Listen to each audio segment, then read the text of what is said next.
You will hear a conversation between two students about buying a used car.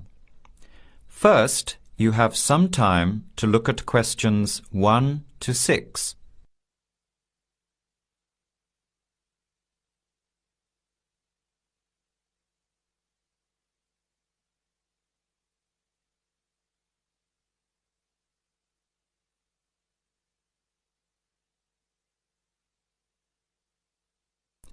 Answer the questions as you listen. You will not hear the recording a second time. Listen carefully to the conversation and answer questions 1 to 6.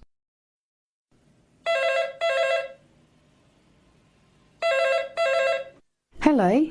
Hello. Can I speak to Eleanor, please? This is Eleanor speaking. Hi. My name is Jan. I'm calling about the car that was advertised on the notice board in the Student Union building. Is it still for sale? Yes, it is. Your ad says it's a 1985 Celica, in good condition. It's old, but it has been well looked after. My family has had the car for 10 years. I'm just the third owner and my mother had it before me, so we know its history. We've got all the receipts and records. It's had regular maintenance and the brakes were done last year. It runs really well but looks its age. Why are you selling it, by the way? Well, I'm going overseas next month to study. I'll be away for at least 2 years, so I have to sell it.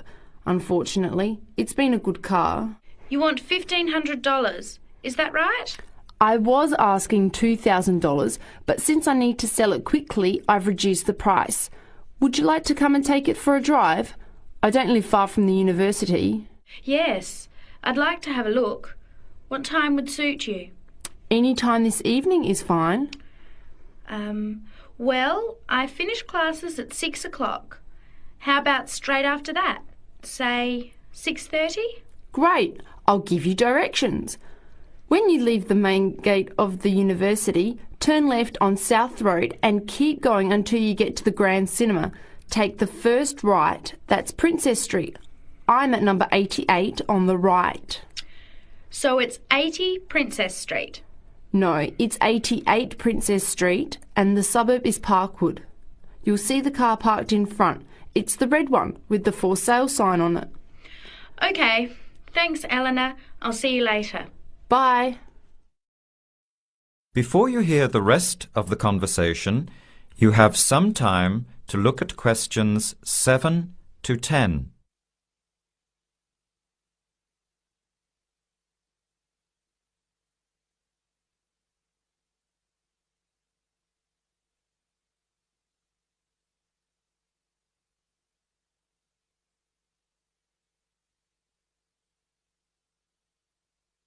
Later that day, at the university, Jan meets up with her friend Sam and tells him about the car.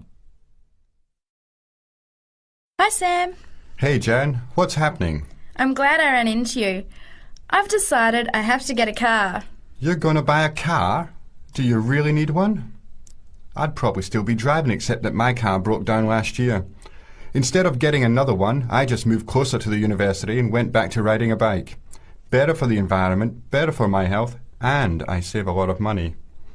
Did it really cost that much? Well, when you think of registration, insurance, rising petrol costs, parking plus maintenance and repairs, it adds up. I know it's going to be expensive, but I really need my own transportation. It takes half an hour by bus each way to university as it is. But now I'm working at night in the city. There's no way I want to hang around waiting for a bus late at night, then walk 3 blocks home alone. Hey, I think you've got a point there. So what kind of car are you looking at? It's an 85 Celica, same kind as I used to have. The owner's asking $1,500. That's pretty old. How many kilometres has it done? You know, I forgot to ask. I'll have to check tonight when I go to see it. Would you be able to come with me to have a look? At about 6:30? Sure, I'll come, but I don't know a lot about cars. I do know one thing, though. I wouldn't buy an old car without having a mechanic look at it first. That's a good idea. But won't it cost a lot? Not really. You can get a check done through the Automobile Association for $80, and it comes with a report on the condition of the car. It can save you a lot of money in the long run. I'll keep that in mind. So we have to get to Parkwood at 6:30. Do you want to take the bus? It goes straight down South Road every 15 minutes. Or maybe we could walk. I don't think it's that far. Actually, I could borrow my roommate's motorbike for an hour or so. He's working all evening in the library. Do you think he'd mind? No way. He owes me a favour or two. Okay, great. See you at 6, outside the student centre. That is the end of part 1. You now have half a minute to check your answers.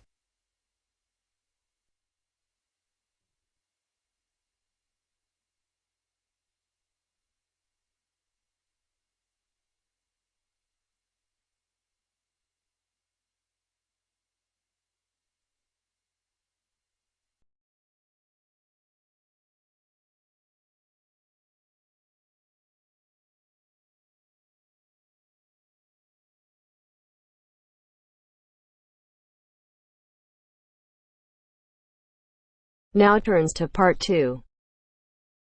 Part 2. First, you have some time to look at questions 11 to 15.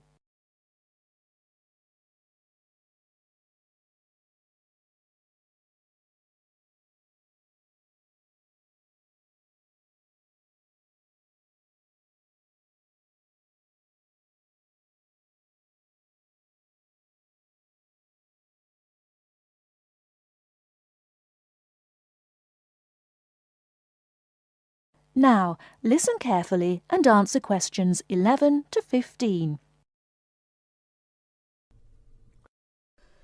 Starting at the beginning, you can see the on-off switch just beneath the two lights. Having turned the machine on, these lights now become very important. When the light on the left has gone out, you can begin making coffee, as it means the water is now hot enough. Next to that is the water level light. If this is illuminated, it means the machine does not have enough water. It is essential that you turn the machine off and add more water the moment this light comes on, otherwise you could damage the heating element. Once you have checked that both the heater light and the water level light are off, make sure the filter holder, that's the part with the handle just under the control panel, is in place. Once you have your cups ready, it is time to press the coffee delivery switch. That's the button just above the filter holder beside the boiler meter. Remember to take a quick look at the meter as it tells you the exact temperature of the water. On both the left and right hand side of the machine, on the same level as the filter holder, you can see the steam pipes used for heating milk. These steam taps need to be cleaned regularly to avoid blocking. And finally, if you do spill any coffee, don't worry.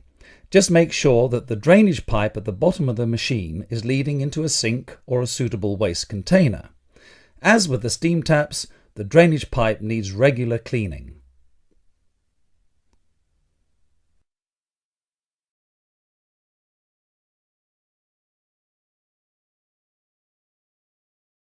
Before you hear the rest of the talk, you have some time to look at questions 16 to 20.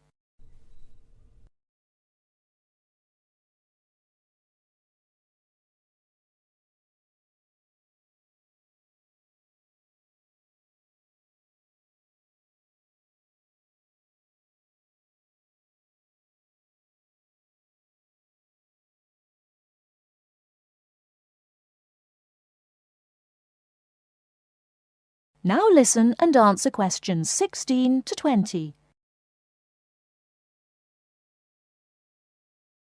First and most importantly, I'll tell you where you should go from tomorrow for your lectures and classes. The Health Sciences building is on the west side of the campus, opposite the library, beside the History Department. As you are probably aware, there are 6 modules to the course, which will take a year to complete. That's 2 modules each term. In the first module of this term, you will be looking at current laws with regard to health and safety in the workplace. Don't forget that as you progress through the course, you should be building your thesis. This will need to be completed by the end of the year. Coursework will also be credited to your final grade, but the most important part of the course is the thesis. Now, the final thing I want to tell you, and again you should know this, is that there will be a number of guest speakers throughout your course. They will come from a number of different medical backgrounds, but they will all be giving you their views on the relevance of health sciences in their occupations.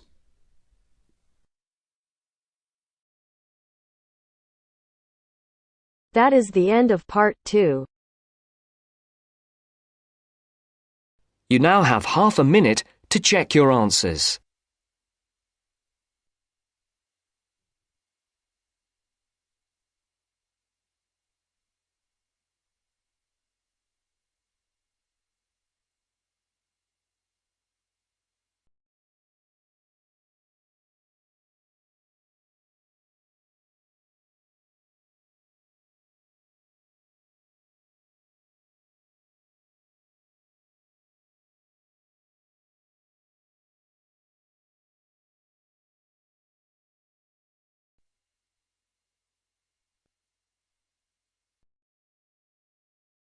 Now turns to part 3. Part 3. You are going to hear a conversation between an interviewer and a professor. First, you have some time to look at questions 21 to 26.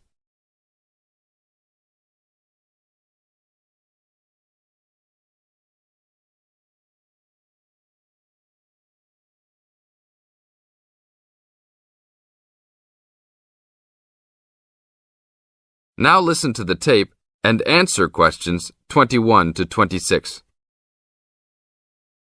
Today I'm here with Professor Nittick, who is our new university president.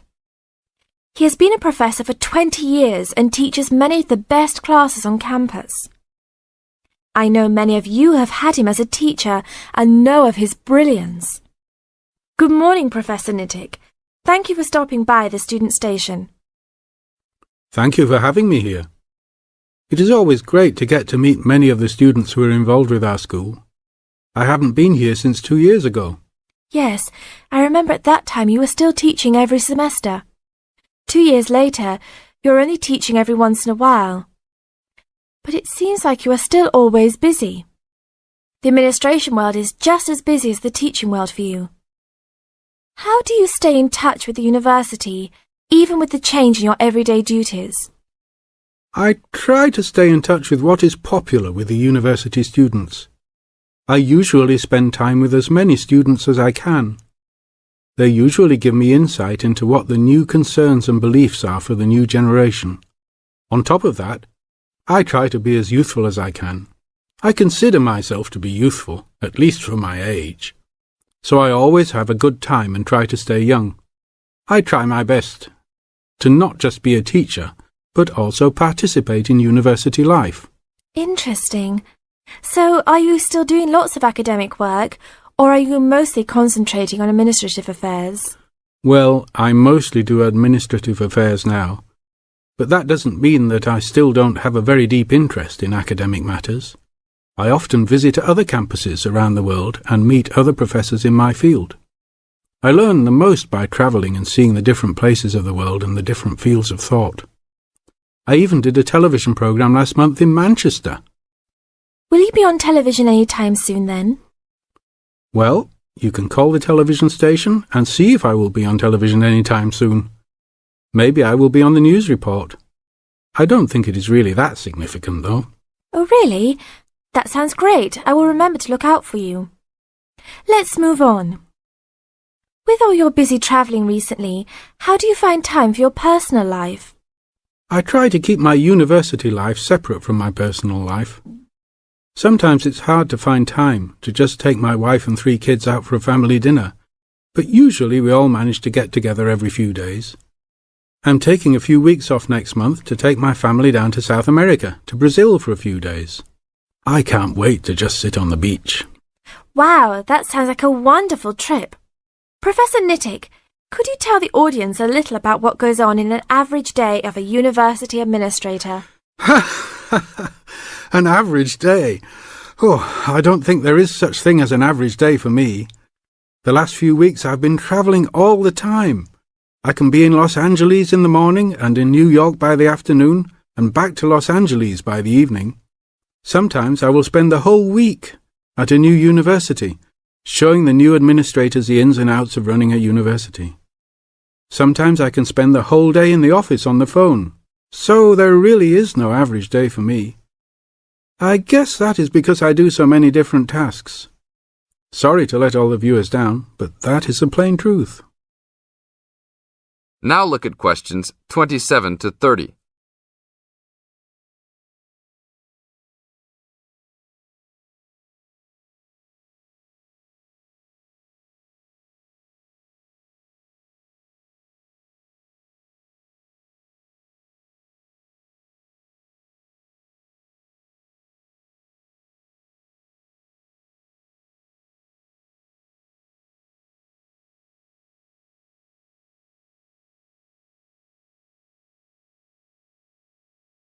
Now listen to the tape and answer questions 27 to 30. Well, I guess I can sum it up for them. You are a busy man. That is probably a good description. So, are there any immediate plans for the coming few weeks? Well, I'm in Los Angeles for the next 2 days, and then I fly to Colorado to meet a new prospective professor for our university. I will be in Colorado for about a week. Then I go to Japan for the next 10 days to meet with our university branch in Japan about record sales there. After that, I return to Los Angeles for a week, just in time for the graduation of the class of 2001. There you have it, my next month's schedule. Thank you very much, Professor Nittick. I always enjoy having you on our show. We hope to have you back on our show next time.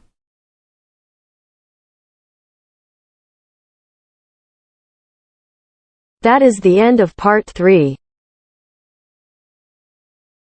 You now have half a minute to check your answers.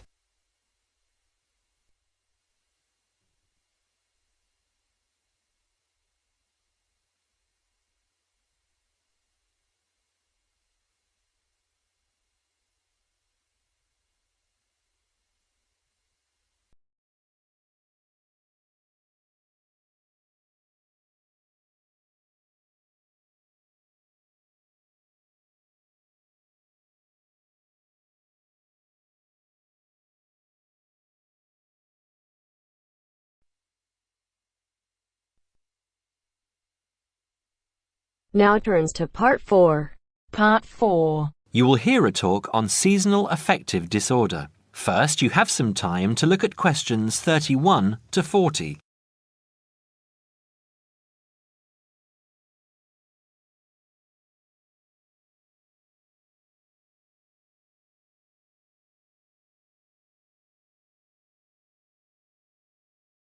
Now listen carefully and answer questions 31 to 40. In the past few years, a new condition has been identified and given a name, SAD, short for Seasonal Affective Disorder. This is now recognized as a distinct kind of clinical depression, where people become depressed at the onset of winter, accompanied by a craving for sweet things, causing weight gain. Each spring and summer would then bring on almost maniacal highs and feelings of boundless energy and happiness. Experiments to combat this depression showed that increased exposure to bright light in humans could suppress their production of a darkness-related hormone called melatonin.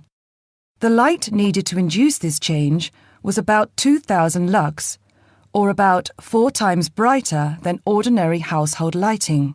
It was then calculated that if bright light could suppress melatonin secretion, then it might have other effects on the brain, including the reversal of symptoms of depression.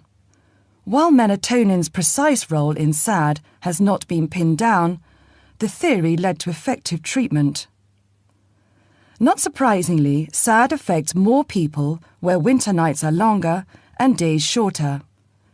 In the UK, an estimated 500,000 adults develop full-blown SAD in winter, and twice this number suffer the milder condition called subsyndromal SAD.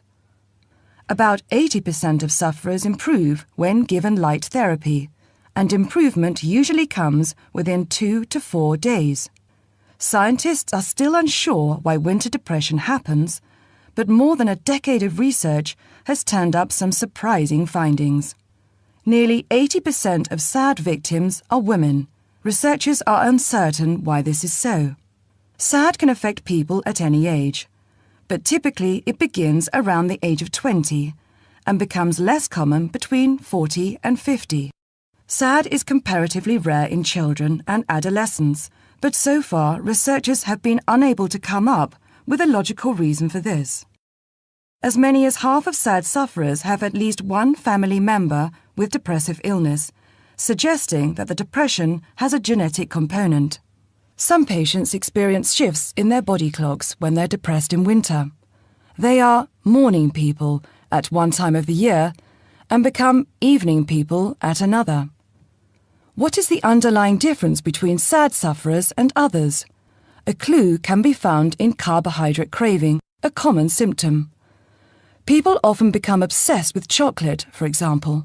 Carbohydrates alter brain chemistry by increasing the level of a soothing chemical called serotonin, a neurotransmitter that carries signals between brain cells. SAD sufferers crave carbohydrates because they may need serotonin to lift their mood.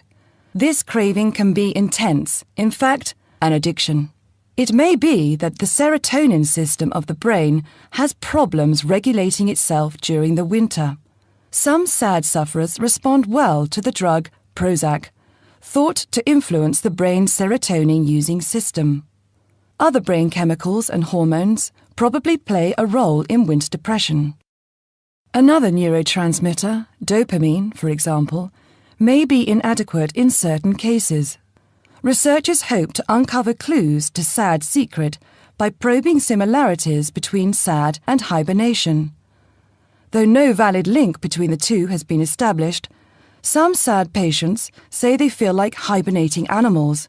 SAD sufferers tend to put on fat in autumn and early winter, roughly the time when such hibernators as bears and squirrels do. That is the end of part 4. You now have half a minute to check your answers.